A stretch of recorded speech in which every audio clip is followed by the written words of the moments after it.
Going live. Yes, we're live. Hey, how you doing, Jan? Fine. How are you, Jeff? I'm doing good. I'll take my glasses off. Good to see you. Well, actually, no, I was sick. Oh, okay. Doctor. Doctor, yeah, give me the news and all that stuff. Well, the news was okay. What's going on? Well, I just, you can kind of hear it. I have a cold and sore Yeah. throat and stuff. So it kind of lagged for a while, a couple of days, and I said, okay, well, I'll go to the doctor. And I have my doctor, but it's two women who share the cabinet, the office. Yeah. If one's there, the other isn't. Essentially, So you have a female doctor. I have two female doctors. Yes, and Wow. well, exactly. But I haven't, we haven't gotten any, there hasn't been any sort of an exam where that would be relevant. Let's just put it that Are you way. just like waiting? You're ready. Anyway, when Yeah. I called to find out what the hours were. Yeah. I called to find out some information.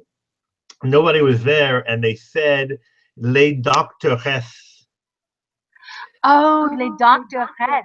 The doctor. Wow. I'm not sure exactly how you say it. Doctoress. I thought it was doctoress. Yeah. In other words, they feminized doctor, but And they was made it plural. plural on top of it. On top of it, right? So, I Wow. thought that was the first thing that was kind of interesting because normally, and you say, I think you always say le docteur, even if it's a woman. Yeah. I mean, you just, whether it's female or male, it's just But this doctor. is two, and you're leaving, if you call.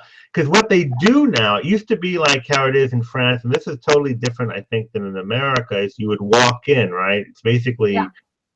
and you walk in, and you go into an office in France, and there's no pick a number, sit down type of thing. You kind of just have to figure out who was in front of you, and if you're next Absolutely. or not. Yeah, absolutely. After an hour can be kind of difficult.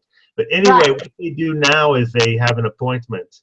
And I asked the doctor, and she said what they do, so you only can see them by appointment. But if you're sick, they have about 2 hours late in the morning for people for the same day. So it's Just to show up. they show up, yeah. And so it's pretty good. So you don't have to wait a long time. It used to be you would wait an hour and a half. Right. Now, I mean, you have to wait, but you wait at home anyway. And the Right. other thing was, and that was a good thing, and it all costed to go see the doctor and to get my medication because I actually had to pay everything. I'll tell you why. I had to pay out of pocket. It was about 50. It was a little under 50 euros. Yeah. So it's not expensive. But because my medical, your card Vital, wasn't updated, I have to call my caisse who fund my card, and they Right. have to update it, so I couldn't get reimbursed for my medication. So you had a good sign. It was good part of French medical care. The bad part was there's a bureaucracy still there Right. that rears its ugly head. Right.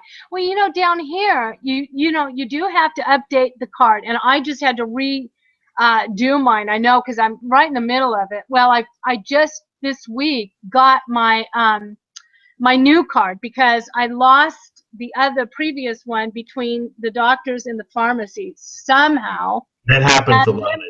And then they found it at the doctor's office, but by then I had declared it lost. So there was this whole process of, picture, because now they all have pictures.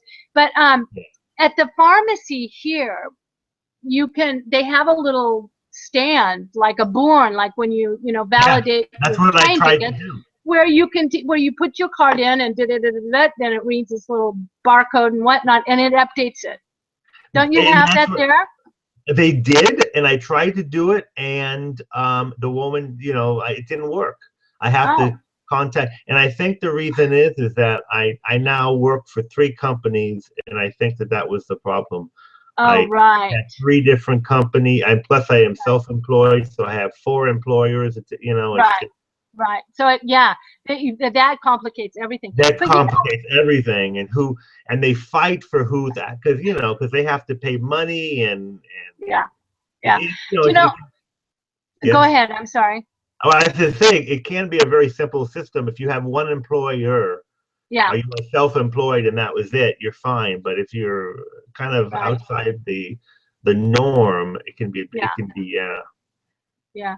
Well, but you know, I'm not even outside the norm, and there's so many administrative screw-ups, and I have to admit that for, you know, the 35, 40 years I've been here, the bureaucracy, the red tape has always been really bad, and it, you know, it's never really gotten better. But when we went on a 35-hour work week, I can honestly say it's even gotten worse. Yeah. And, you know, in fact, I recently, right before Christmas, I thought I'd settled something with the detail, you know, with the medical thing. And all of a sudden, right at Christmas time, I got a notice from Huissier in Versailles. And Huissier, like Huissier in the States are what? They're people that come and well, it's like I can't even remember the word for it in English. I mean, I've never even seen you one. wouldn't say a bounty hunter. It's like a collector. Right, a collector. Yeah, but it's like a collection agency, but they actually show up at your door and they can, you know, take your furniture or whatever. But anyway, so I got a letter from a collector in UCA that they're going to, you know, shut down my bank account. They're in Versailles, and this is for, let me just say, it's for a mammogram, a free mammogram at the hospital in Montélimar. They're asking for 88 euros. Now, how you get something, how that happened, and it dates back till 2010. Now, I went and I thought it was settled. I talked with, you know, the tax people and the hospital and the medical thing, and I thought it was all settled. And then out of the blue, right before Christmas, I got another letter again from the collector. So anyway, I you know, and that's something dating back till 2010, and the hospital can see that I had one before 2010, and I've had one after 2010, and I'm completely covered and everything. But they still are claiming 88 euros, which is almost 100 euros. I mean, it's almost 100 euros. Right, it's going to cost the cost to get the 100 euros is more than 100 euros. Yeah, and I'm sorry, what bothers me the most is it's for a service that they actually offer to, you know, us as, you know, I mean, I'm a, you know, a citizen here. And so anyway, it just, there's always something. There's just always something administrative to do with. Yeah, yeah. Well, I've kind of lost the fun part of it. I just do it now. But anyway. So we wanted to talk about crêpes because, you know, right after Christmas, they have the galette. The 13, well, before that, they had the 13 desserts, which is actually a homage to the wise men who brought all the desserts to the baby Jesus. And we kind of even missed that one. And then we had the galette de roi, the King's Day. And so the 2nd of February is Le Chandelier, which is Crêpes Day. And I guess they're celebrating it over the weekend. But I thought I would show you, because you want to know how to make them. I think a lot of people, I mean, I don't even try and make them. They're like a pan, you know, I guess they're as easy as pancakes, but even pancakes, I would use a mix. Biscuit. You're not supposed to say that, Jan. Right. Okay. Well, this is what people do have the option of either making crepes or buying them. I have this kind, wahoo, and it's cracky crepes. It's got, you know, now they're everybody's trying to invent a new thing around food. And even for the kids, it's got these little chocolate pieces in it that pop. Can you move it up? Oh, yeah. So that's cracky chocolate wahoo crepes. And then you can just get regular chocolate without the little burst of chocolate. And then you can get these plain ones, which are, you know, cheap price. And then you can get this one. It's got some apple and caramel in it already. You just heat them up. And this one has lemon in it. And then if you want to get creative, and what we sell the most of is these. Voila. Yeah, you'd recognize these. They're actually a round crepe that you just unfold and you put whatever you want in it. You know, Nutella or honey, or, you know, most people put confiture or jam and jelly. And so anyway, that's what you do here. And so if you're in the States and you want to feel French, fix crepes this weekend. That's Make all I crepes can this say weekend. about Yeah, that. I'll put a recipe in the description here. It's pretty. My wife taught me it's very basic. It's eggs, sugar, Milk milk, and a little oil. That's it. and flour. And Isn't there flour in yeah, it? flour. Yeah, Yes. flour. I know it's a really easy recipe. In fact, my friends who you know, Carlene and Gerard, well, we don't have Gerard anymore, but they used to have a creperie down here. Ah, Oh, it was so good. We used to love to go love and it. have. And you can buy the batter too, can't you? Do you have? Oh, I don't know. I've seen that too. You can buy the batter itself, and that way you can make your own. Oh, kind And of you like Bisquick. what I should have done is it's dirty, but my wife bought a new pan to make crepes, which is like a non-stick pan, but Yeah. they're not very big. Well, they can't No.